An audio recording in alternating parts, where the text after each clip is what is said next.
Okey, bismillahirrahmanirrahim. Assalamualaikum warahmatullahi wabarakatuh. Dan selamat pagi. Okey, untuk semua kelas 5 STEM, okey, kita akan mulakan kelas PDPR kita hari ini.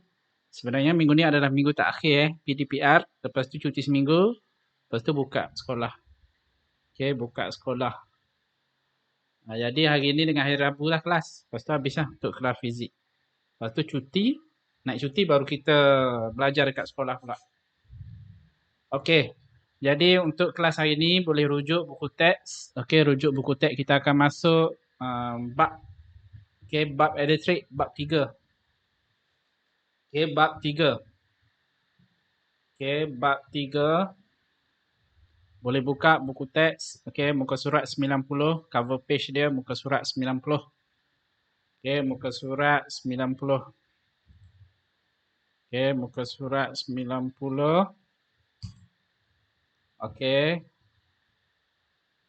Muka surat 90. Okey, bab 3 elektrik. Okey, bab 3 elektrik. Jadi bab 3. Okey. Jadi untuk fizik kita mula belajar berkenaan dengan elektrik. Okey, jadi persoalan dalam bab ni. Okey, bagaimana medan elektrik terhasil? Okey, apakah faktor-faktor yang mempengaruhi rintangan suatu dawai konduktor? Okey, konduktor ni yang mengalirkan arus elektrik. Jadi ada rintangan ada rintangan. Walaupun dawai itu mengalirkan arus elektrik, tetap ada rintangan. Okey, apakah kelebihan sambungan sel kren secara bersiri dan selari? Sel kren ni bateri. Okey, apakah kelebihan sambungan bateri secara bersiri ataupun selari? Okey, bagaimana kita dapat menjimatkan penggunaan elektrik di rumah? Okey, ini berkenaan dengan bab 3. Okey, bab 3. Okey, yang mana bab 3 dipecah kepada 4 topik. Okey, 4 topik. Yang pertama, arus dan beza keupayaan. Okey, arus dan beza keupayaan. Hari ini kita 3.1. Okey, lepas tu 3.2 rintangan. Okey, rintangan elektrik. 3.3 daya gerak elektrik ataupun singkatan dia DGE. Okey, daya gerak elektrik dan rintangan dalam. Okey, rintangan dalam. Dia ada perbezaan rintangan dalam dan rintangan ni lah. Okey, ada perbezaan. Okey, lepas tu subtopik yang keempat, tenaga dan kuasa elektrik. Tenaga dan kuasa elektrik. Jadi kita ada 4 subtopik berkenaan bab 3 elektrik. Okey, ada formula ni. Okey, nanti kita akan jumpa formula. Okey, kita akan jumpa. Okey. Jadi ni muka surat 90, ni 91 lah. Okey, ni ada informasi. Okey, informasi ni TMB dia nak pasang meter pintar. Okey, dekat setiap rumah meter pintar. Yang mana meter pintar ni kita boleh, TMB boleh tengok penggunaan elektrik rumah kita terus. Okey, secara terus. Okey, tak datang rumah kita pun tak apa. Dia hanya boleh terus hanya tengok dekat sistem dia sahaja. Okey. Kepentingan bab ni. Kenapa kita kena belajar bab ni? Okey, laluan kerjaya pada era revolusi industri 4.0 memerlukan kepakaran dalam bidang teknologi perisian maklumat. Okey, untuk membina aplikasi berdasarkan keperluan pasaran semasa melalui 2 platform iaitu Android ataupun iOS untuk Apple. Okey, platform ini mengutamakan perisian kecerdasan buatan AI. Okey, yang akan membuat keputusan berasaskan algoritma kepintaran dalam bidang elektrik dan elektronik. Okey. Jadi kepentingan ni dia tak semestinya lelaki lah, perempuan pun boleh. Okey, yang mana boleh buat aplikasi. Ni contoh aplikasi. Okey, contoh aplikasi yang digunakan TMB kepada pengguna. Jadi sebagai pengguna, kita boleh tengok. Okey, cikgu dah install. Cikgu pun ada apps ni. Okey.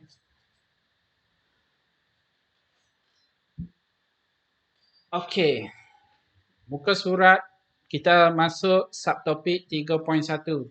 Okey, 3.1 arus dan beza keupayaan. Okey, arus dan beza keupayaan. Okey, kalau dia suruh tengok foto ni kan, foto ni ada kilat. Okey, kilat. Okey, yang mana kilat ni menyambung. Tengok. Okey, dia bukan cahaya semata-mata. Ini sebenarnya membawa arus yang tinggi, voltan yang tinggi.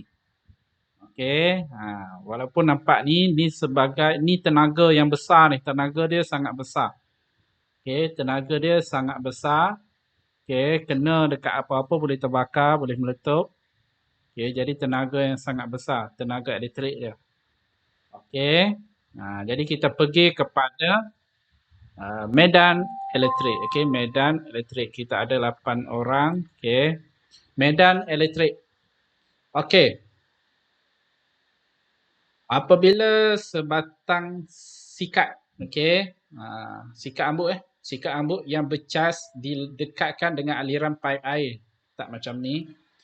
Okey, aliran air paip tersebut menjadi bengkok. Fenomena ini menunjukkan kewujudan medan elektrik, okey, dalam kehidupan harian. Bolehkah anda senaraikan, okey, contoh kewujudan medan elektrik yang lain? Okey, ini contoh. Okey, biasanya kita gosok-gosok dulu ataupun sikat ni kita guna untuk sikat rambut. Okey, bila ada geseran akan ada cas. Okey, kita panggil cas lah, cas elektrostatik biasanya. Okey, yang mana ada cas positif dan negatif. Okey, positif dengan negatif. Okey, rambut tertarik oleh belon yang bercas. Okey, belon ni bercas dan ditarik. Jadi cas ni nanti kita tengok sekejap lagi. Ni kertas tertarik ke sikat plastik yang bercas. Okey. Lepas tu penyedut minuman yang bercas bergerak mendekati jari yang didekatkan kepadanya. Ni antara fenomena. Okey. Boleh test nanti dah. Okey. Sekarang kita nak pergi detail. Okey. Cas ni dia ada dua. Okey. Ada positif dan negatif. Okey. Kita tengok sini takrifan. Okey, medan elektrik. Okey, medan elektrik. Kalau soalan tanya apakah yang dimaksudkan dengan medan elektrik? Okey, medan elektrik ialah kawasan sekitar suatu zarah bercas di mana sebarang cas elektrik yang berada dalam kawasan tersebut akan mengalami daya elektrik. Okey, daya ni kita faham daya boleh menggerakkan sesuatu objek. Okey, daya boleh menggerakkan sesuatu objek. Okey, dekat sini kita panggil daya elektrik. Okey, jadi kita ada cas. Okey, kita copy.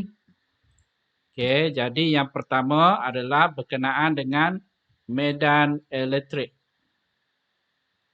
Okey, medan elektrik. Maksud medan elektrik. Okey. Kemudian cas. Okey, kita tengok cas. Kalau cas positif, maksudnya positif pada satu zarah ni kan cas. Okey, positif. Okey, jadi corak medan elektrik di sekitar zarah, okey, cas positif ni dia keluar daripada cas tersebut. Okey, dia keluar. Kalau cas negatif, dia masuk.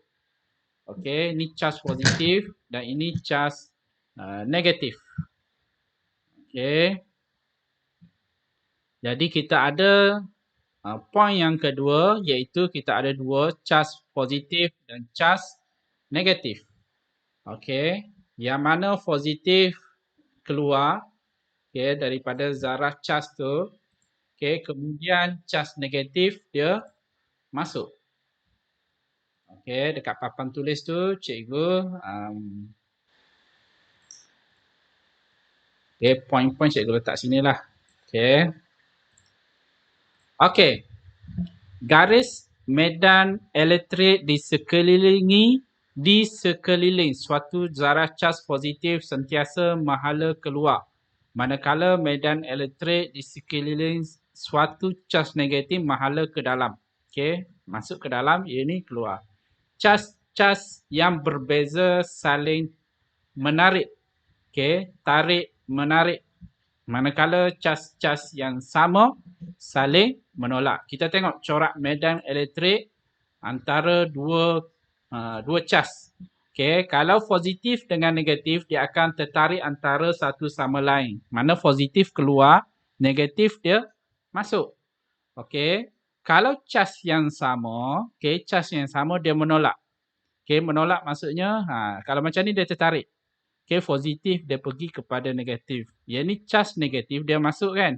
Tapi dia tak boleh dua-dua tak ada keluar masuk. Okey, tak ada keluar masuk dan dia tak tertarik. Kalau tertarik macam ni lah. Okey. Dia tak boleh pegang tangan. Okey. Zarah dan plat satah dengan cas yang berbeza. Okey, ni kita contoh kita ada satu plat, satu objek. Okey, kalau cas positif, kalau sini objek negatif, jadi dia boleh tertarik. Negatif masuk negatif masuk, simbol tengok masuk, positif dia keluar. Jadi dia pergi kepada negatif. Okey, kalau satah selari dengan cas yang berbeza. Ni kita contoh kita ada dua besi. Satu cas positif, satu cas negatif. Jadi ini medan yang terbentuk. Corak medan elektrik. Positif dia keluar, negatif dia masuk. Okey, jadi ini poin yang ketiga. Okey, corak medan elektrik. Okey, corak medan elektrik. Okey, corak medan elektrik. Okey. Seterusnya, okey. Kekuatan medan elektrik. Okey, kekuatan. Ni medan ni dia ada daya dia. Okey, jadi kita nak tengok kekuatan. Andaikan satu cas uji positif Q diletakkan dalam satu medan elektrik.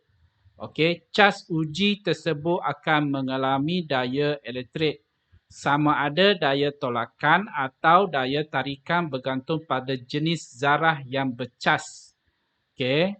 Jadi rajah dekat bawah ni menunjukkan daya elektrik yang bertindak ke atas cas uji positif. Okey. Dalam kes ni dia gunakan satu cas positif. Okey, satu cas positif. Okey, jadi ni positif. Lepas tu satu zarah ni positif juga. Jadi positif dengan positif dia akan mengalami daya tolakan. Jadi dia akan tolak Q ni. Daripada sini kepada tempat ni. Daya dia tolak Q. Ataupun Q ni tertolak keluar. Menjauhi zarah positif. Sebab apa? Sebab kalau cas yang sama dia akan tolak. Okey. Kalau cas tak sama, berlainan. Okay, zarah ni adalah zarah negatif. Okay, cas ni pun positif. Ni tak sama. Ni negatif, ni positif. Jadi positif dengan negatif akan mengalami daya tarikan. Positif dia akan pergi kepada negatif. Okay, mengalami daya negatif. Okay, jadi cas uji tadi adalah cas positif. Okay, cas positif. Jadi poin seterusnya.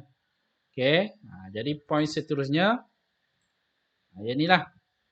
Okey, rujuk papan tulis. Okey. Jadi cas yang sama, positif ataupun negatif. Dia akan mengalami daya tolakan. Kalau yang berlainan, dia akan mengalami daya elektrik. Okey. Positif lelaki, perempuan negatif. Kalau positif dengan negatif, dia ada daya tarikan. Okey. Yang ni positif dengan lelaki dengan lelaki. Tak normal. Dia tolak. Memang tak mau lah. Okey. Couple dengan lelaki sama lelaki mana mau kan. Perempuan dengan perempuan pun tak mau juga. Okey. Tak mau. Jadi hanya boleh diterima ada daya tarikan kalau berbeza jantina. Berbeza cas. Okey. Baru ada daya tarikan. Okey. Konsep mudah. Okey, kita pergi kepada formula yang pertama. Okey, jumpa formula yang pertama. Bila kekuatan medan, medan elektrik, jadi kita boleh ukur, fizik. Ada kuantiti yang kita boleh ukur. Kekuatan medan elektrik yang kita panggil E. E pada satu titik dalam medan elektrik boleh ditarifkan sebagai daya elektrik yang bertindak ke atas satu unit cas positif yang terletak pada titik itu. Okey, jadi formula yang pertama kita jumpa untuk bab ini adalah E sama dengan F per Q. E merujuk kepada kekuatan medan elektrik, F force daya, daya elektrik, Q kuantiti cas elektrik, kuantiti cas elektrik iaitu cas positif. Okey, jadi unit dia adalah Newton per Coulomb. Newton per Coulomb cas. Okey. Jadi ini adalah formula yang pertama. Formula yang pertama yang kita jumpa dalam bab 3. Okey.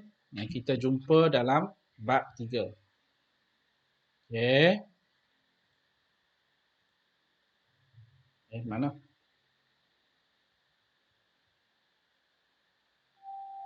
Okey.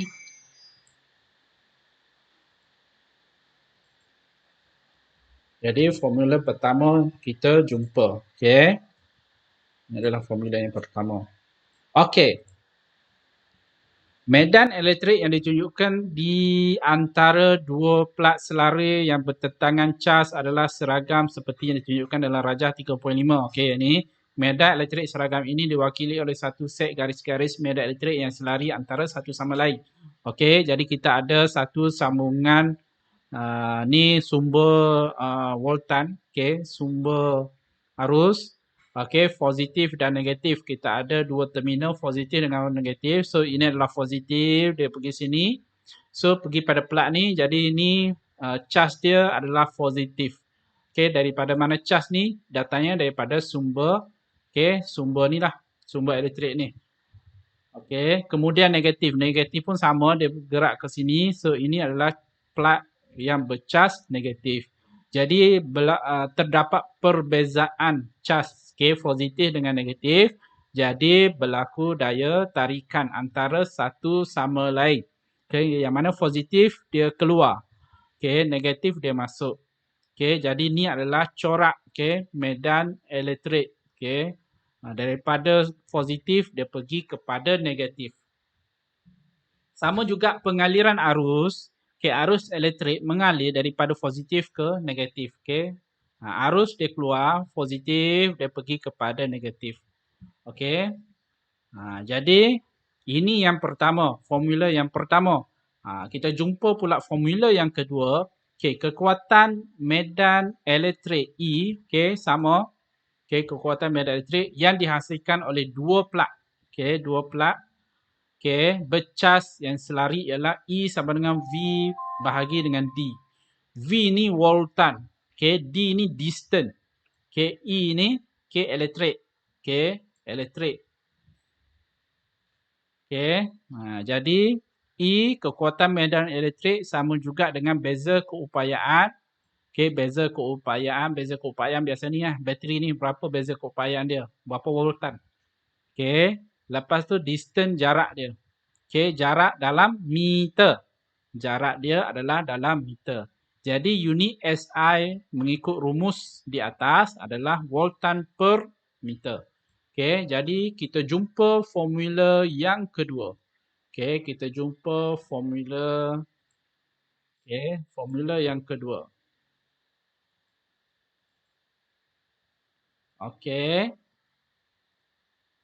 Kita jumpa formula yang kedua. Kekuatan medan elektrik. E sama dengan V per D. Kelakuan zarah bercas di dalam suatu medan elektrik. Kelakuan dia. Kita nak kena pasti sifat zarah yang bercas.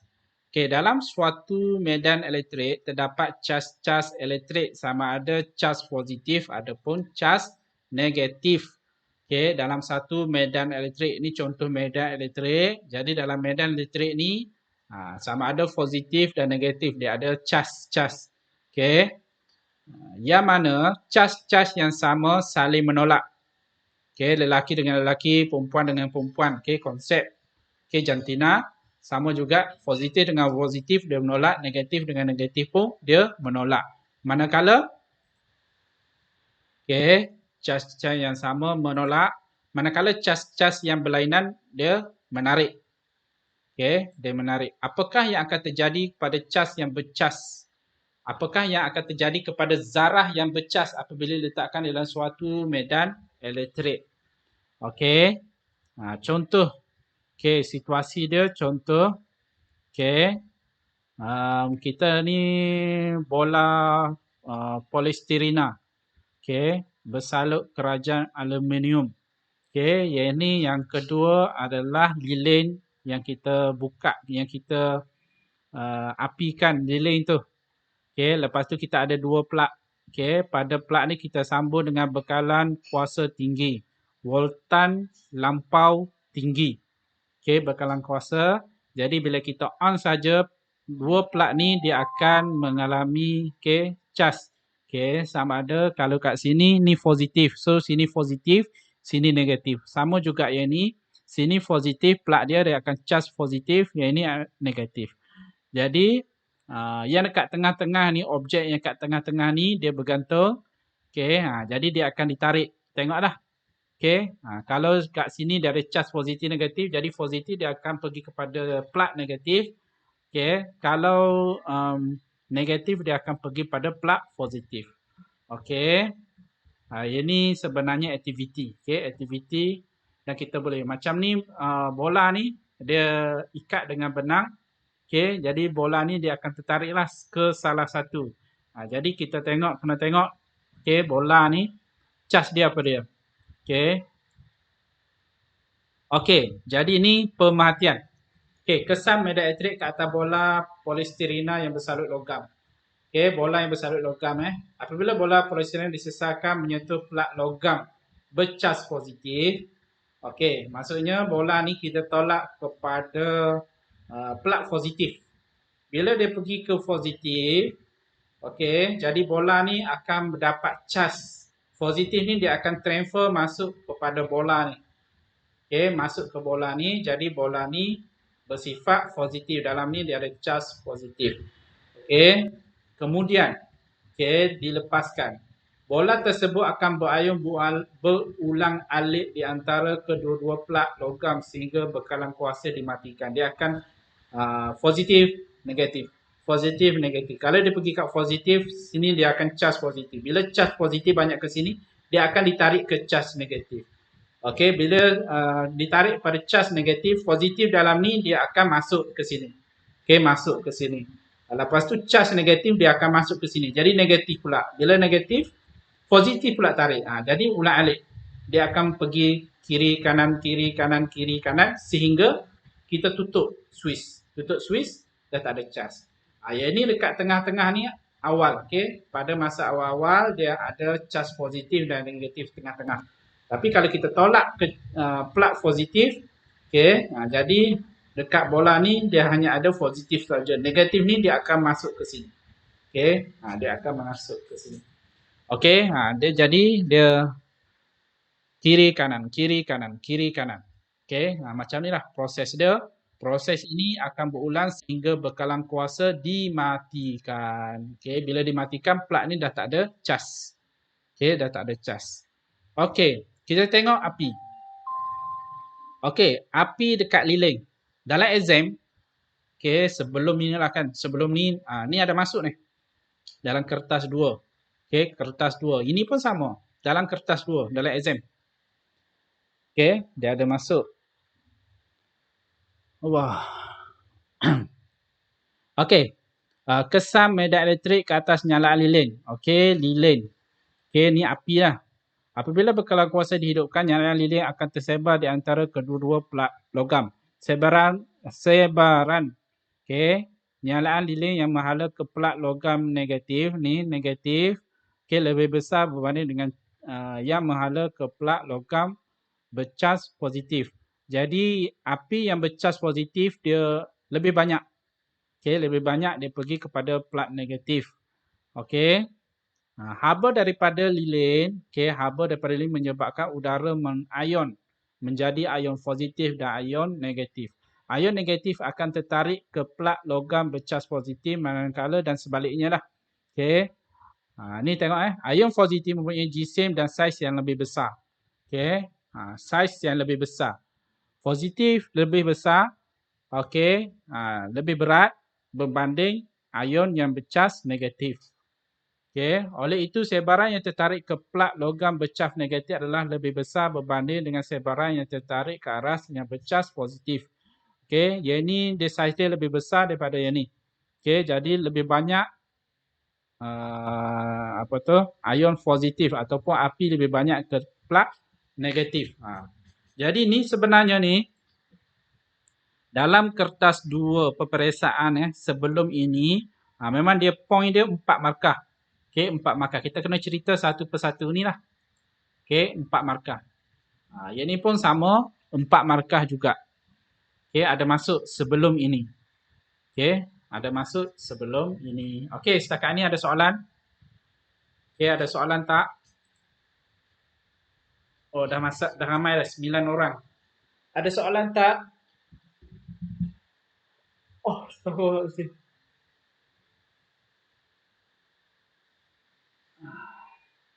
Ada soalan tak? Anybody? Ada orang tak? Amira macam mana tak dengar?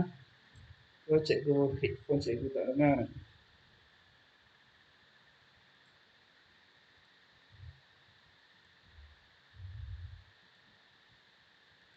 Okey, tak ada.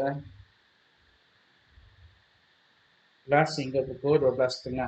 Okey, kita ada 9 orang. Okey. Tak ada soalan Okey, kalau ikutkan kita baru nak masuk berkenaan dengan arus elektrik. Okey, yang tadi ni kita berkenaan dengan cas. Cerita berkenaan dengan cas dulu. Okey. Mukadimah tadi, permulaan tadi, pengenalan tadi, cerita pasal cas dulu. Okey, cas elektrik. Okey, cas. Kita ada 2 cas, positif dengan negatif. Okey. Yang ini baru kita nak masuk. Okey, masuk arus dan beza keupayaan. Okey, kita tengok sikit je. Okey, ni pengenalan berkenaan dengan cas. Cas ni kita tak nampak positif dengan negatif, kita tak nampak. Dalam kabel elektrik pun kita nampak kabel macam tu je. Okey. Tapi kalau kita pegang, kita rasa. Kalau kita pegang tu baru kita rasa. Okey, rupanya ada tenaga. Okey. Dan sangat bahaya. Okey, sangat bahaya kepada kita lah. Sebab tu ramai yang mati disebabkan oleh renjatan elektrik. Okey, renjatan elektrik. Walaupun wire tu kita nampak tak ada apa, tapi dia ada tenaga. Okey, dia ada tenaga. Okey, jadi kita pergi kepada tak banyak pun. Ni tak banyak pun. Okey, arus elektrik. Peralatan elektrik akan dapat berfungsi sekiranya terdapat arus. Okey, arus elektrik mengalir dalam litar elektrik yang lengkap. Yang lengkap. Maksudnya kena sambung lah. Maksudnya kalau kita sambung dekat bateri, mesti lengkap. Kalau switch tu kita mesti on. Baru lengkap. Arus. Okey. Arus I. Okey. I. Induce. Okey, dalam bahasa Inggeris. Induce. Okey, arus induce ialah kadar pengaliran cas. Kadar pengaliran cas iaitu Q. Okey, kadar pengaliran cas dalam satu konduktor. Konduktor ni bahan yang mengalirkan arus elektrik. Okey, konduktor. Jadi maksud arus adalah kadar pengaliran cas. Okey, kita jumpa formula seterusnya. I sama dengan Q bahagi dengan T. Okey, ataupun cas sama juga dengan arus darab dengan masa. Okey, unit SI bagi arus adalah kolom per cas. C per S. Okey, jadi kita jumpa. Okey, kita jumpa seterusnya. Okey, formula seterusnya dan takrifan. Okey, berkenaan dengan arus. Okey, cikgu akan copy dan paste dekat Okey, dekat papan tulis iaitu poin-poin penting. Okey, jadi kita dah berkenaan dengan arus elektrik. Kita dah masuk berkenaan dengan arus elektrik. Okey. Jadi dalam soalan peperiksaan kalau dia tanya apakah yang dimaksudkan dengan arus? Boleh jawab Q I sama dengan Q bahagi dengan T. Dengan syarat kita kena takrifkan I adalah arus, Q adalah jumlah cas, T adalah masa. Okey, masa ni mesti dalam saat. Okey. Itu yang dimaksudkan dengan arus. Okey, kalau kita tengok ni dalam rajah ni konduktor. Ni senang cerita ni kabel lah, kabel. Okey, dalam kabel elektrik. Okey, yang kita tengok dekat rumah kita tu disalut. Okey, dia salut dengan dengan apa tu, dengan getah ke dah disalut dengan wire kan, disalut dekat dalam tu konduktor. Okey, konduktor. Jadi dalam konduktor tu, okey, cas elektrik mengalir dalam suatu konduktor. Cas ni mengalir.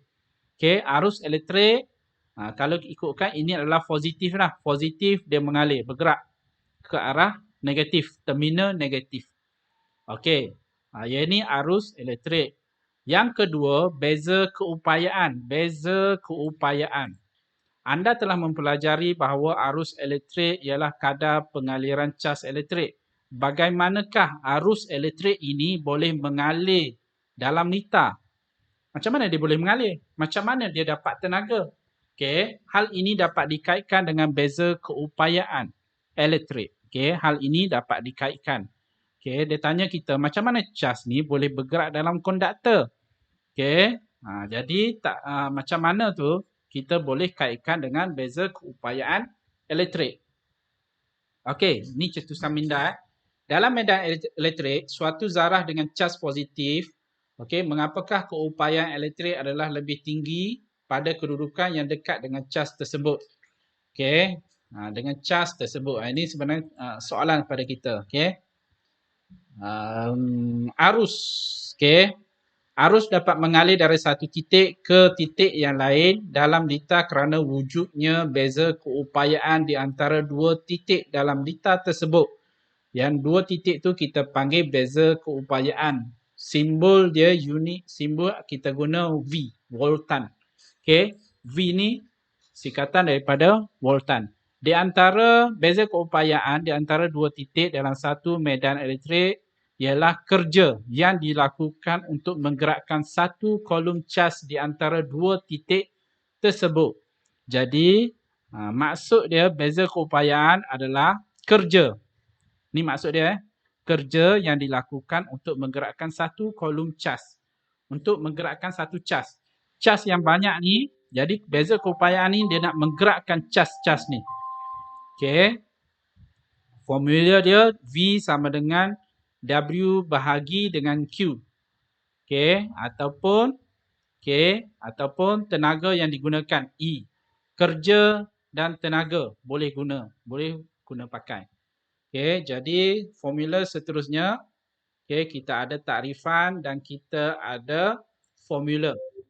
Okey, unit SI bagi voltan, beza keupayaan adalah joule per kolom ataupun volt. Okey, yang ni kita biasa bateri kan. Beli bateri berapa voltan, berapa volt. Okey, 1.5 bagi bateri yang kecil kan 1.51. Okey.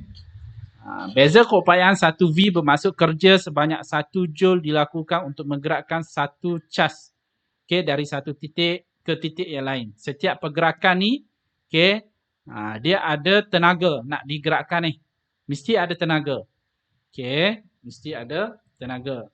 Okey, setakat ni ada soalan tak? Ada soalan tak?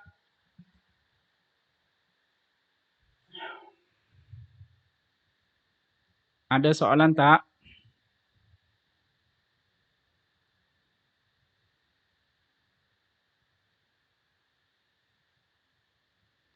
Okey, ni Amira. Kenapa? Okey, merujuk kepada ruangan chatting. Okey.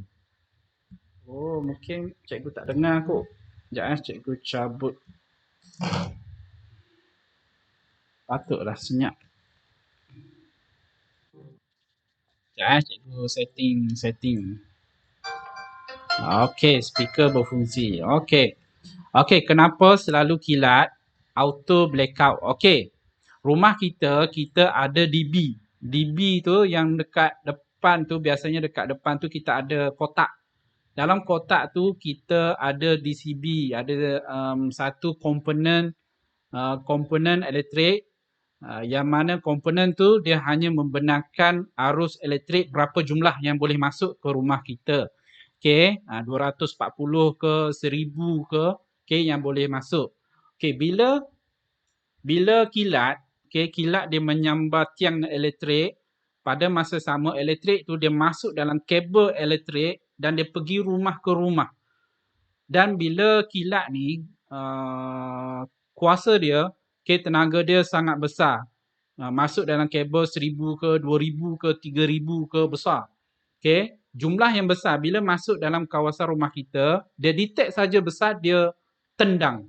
Dia putuskan litar elektrik rumah kita dekat kotak fuse yang utama dekat depan rumah lah biasanya kan. Okey, dia putuskan. Jadi bila dia putuskan, selamatlah barang elektrik rumah kita. Okey, selamatlah. Kalau benda tu tak berfungsi, benda tu boleh rosak, okey, boleh rosak. Sebab biasanya kalau ikutkan kita kena test automatik tu berfungsi ke tak, dia ada button dia. Kalau kita tekan button tu, kalau dia tak tendang, maksudnya dah rosak, kena tukar. Okey, kena tukar dalam RM50 satu ke, tengoklah. Okey, dia ada macam-macam brand. Okey. Jadi kalau tendang maksudnya alat tu, okey, komponen tu selamat. Kalau tak tendang, kita tekan dia tak putus. Kalau berlaku kilat, menyambar tiang elektrik, masuk dalam kabel elektrik rumah kita, dia masuk kawasan rumah kita, dia pergi kepada TV, TV boleh rosak. Okey, pergi dekat radio boleh rosak, aircon, peti sejuk, semua barang elektrik boleh rosak. Okey. Kecuali kalau kadang-kadang setiap tu dia ada komponen fuse pula, barang elektrik. Kadang-kadang dia pergi tangkap dekat fuse, fuse tu rosak, dia terputus litar saja, putuskan litar. Setengahnya macam tu, setengah tu tak sempat nak rosak, masuk dalam TV, semualah boleh rosak. Kalau kita tengah pegang, tengah bermain dekat situ, mungkin boleh kena dekat kita lah current kan. Okey. Okey. Soalan yang kedua, cikgu, kalau jari yang basah pegang kertas. Pegang kertas dikira ada medan elektrik juga tak? Pegang kertas. Okey. Kalau air, jari basah ni sebenarnya air. Okey, air ni cecair kan, cecair. Dan cecair ni dia boleh mengalirkan arus elektrik, konduktor juga, tetapi konduktor yang lemah. Okey, konduktor yang lemah. Okey. Konduktor yang lemah boleh mengalir arus elektrik. Okey. Jadi kalau jari kita basah, kita pegang kertas, dikira ada medan elektrik juga. Ada tetapi sedikit. Kalau banyak yang kita boleh rasa, jari kita kering, kita gosok. Okey, kita gesekkan antara dua tangan. Okey, bila kita gesekkan, akan ada cas. Okey, cas negatif ataupun positif dekat tangan kita. Yang kita biasa panggil cas elektrostatik. Okey, cas elektrostatik. Jadi bila ada cas, kita pegang kertas-kertas yang mana yang kering. Okey, kalau perbezaan cas, dia akan tertarik lah. Okey, dia akan tertarik. Ataupun kita gosok-gosok, kita pergi dekat lengan kita ke yang ada bulu-bulu roma kan. Dia akan tertarik juga. Okey, dia akan tertarik sebab ada perbezaan cas. Okey. Okey, ada soalan lagi? Satu lagi jari yang basah. Sebab tu bila jari yang basah, tangan yang basah, kita tak boleh dilarang pegang Swiss. Okey, sebab Swiss tu walaupun dia plastik, tapi dekat dalam sebenarnya bila kita tekan tu dia akan sambungkan. Jadi di kuateri, tangan kita basah air yang banyak, dia masuk ikut celah-celah tu. Celah-celah Swiss tu. Dia masuk dan dia pergi kepada konduktor elektrik dekat dalam. Sebab Swiss ni dia akan alirkan cas yang banyak. Biasanya arus 240 voltan. Okey, cas yang banyak. Jadi itu yang mungkin kita tangan kita boleh kena current. Okey. Setakat kalau bateri 12 volt tak besar. Tak rasa sangat. Tapi kalau dekat rumah kita ni besar 240. boleh menyebabkan kematian. Bila pergi dekat tangan kita, darah ni, jari kita ni sama juga. Jari kita ni, tubuh badan kita ni kita ada liang-liang kan. Dalam liang-liang ni dia keluar peluh. Jadi biasa bila kita pegang, kita orang yang normal dia setiap daripada hujung bukan hujung rambut lah. Okay, yang mana ada kulit, kita ada liang-liang yang boleh mengeluarkan peluh. Maksudnya ada air lah. Air ni konduktor juga, okay, kepada arus elektrik. Sebab tu bila kita pegang, okay, pegang wire yang terbuka, yang mana ada elektrik, elektrik itu akan masuk dalam badan kita, mengalir. Sebab dalam badan kita ada air, pada masa sama ada darah. Jadi dia mengalir setiap pembuluh darah. Jadi darah tu akan jadi konduktor, okay, konduktor elektrik dan mengalir satu badan. Okay, kalau tenaga elektrik yang besar, okay, kalau 1000, 2000, okay, itu yang kita boleh terbakar. Okay, boleh terbakar. Okay, tenaga elektrik ni kalau besar, boleh membunuh. Ada juga, okay, ada juga kalau tengok dekat YouTube, ada orang tu dia bila pegang dia tak ada efek pun. Okay, kepada elektrik dia pegang tak ada efek. Sebenarnya badan dia tu dia ada kerosakan ataupun peluh, dia tak ada keluarkan peluh. Kalau badan dia kering, dia tak keluarkan peluh. Kita orang yang normal ni, tangan kita, badan kita, kulit kita ni dia keluarkan peluh. Okay, keluarkan peluh. Ada orang yang tak normal, dia tak keluarkan peluh pun. Jadi kering. Dari segi permukaan kulit dia kering. Okay, tak keluar. Liang dia tak mengeluarkan peluh. Jadi dia pegang tu, efek dia kalau setakat voltan kecil tu dia tak ada efek lah. Tetapi kalau voltan besar, beza keupayaan dia besar, tenaga dia besar, dia boleh mengalihkan cas. Okay, sama juga dalam buku teks tadi kan, elektrik. Okay, kita tengok buku teks yang tadi kan.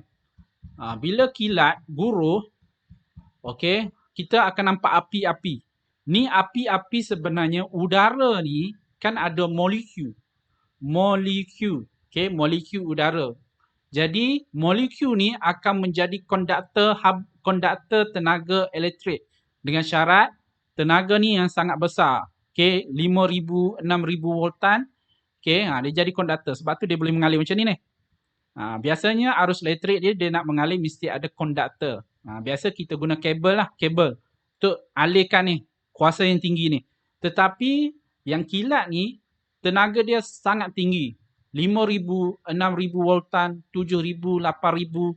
Jadi, dia hanya memerlukan udara sahaja untuk mengalirkan arus elektrik. Okay, ni arus elektrik ni besar ni. Okay, ini arus yang sangat besar baru kita boleh nampak ni. Okay, nampak kilat ni. Okay, ni pengaliran besar ni. Kena satu ni pun sudah cukup boleh membunuh kita. Okay, boleh membunuh kita. Ini sangat besar. Okay, hanya memerlukan molekul udara. Okay, sebagai konduktor haba. Tapi kalau arus tu kecil, tenaga kecil, dia tak bolehlah macam ni. Okay, dalam rumah kita kecil je. Sebab tu, kalau berlaku kilat kan, kalau tak tendang, okay, rumah kita dia tak tendang, kita dekat dengan kabel elektrik, okay, dalam wire tu, cas yang tinggi 1000, 2000, okay, kita boleh terkena jugalah sebab ada kes kan. Ada kes kilat dekat luar tapi dekat dalam rumah meninggal. Okay, dia tangkap. Sebab apa? Dia mengalir dalam wire. Lepas tu kita duduk dekat dengan wire, dia tangkap kita sebab kita ada banyak air, banyak darah. Okay, yang mana salah satu konduktor juga. Okay, konduktor elektrik. Okay, ada soalan setakat ini. Soalan lain. Okay. Ada tak soalan? Tak ada.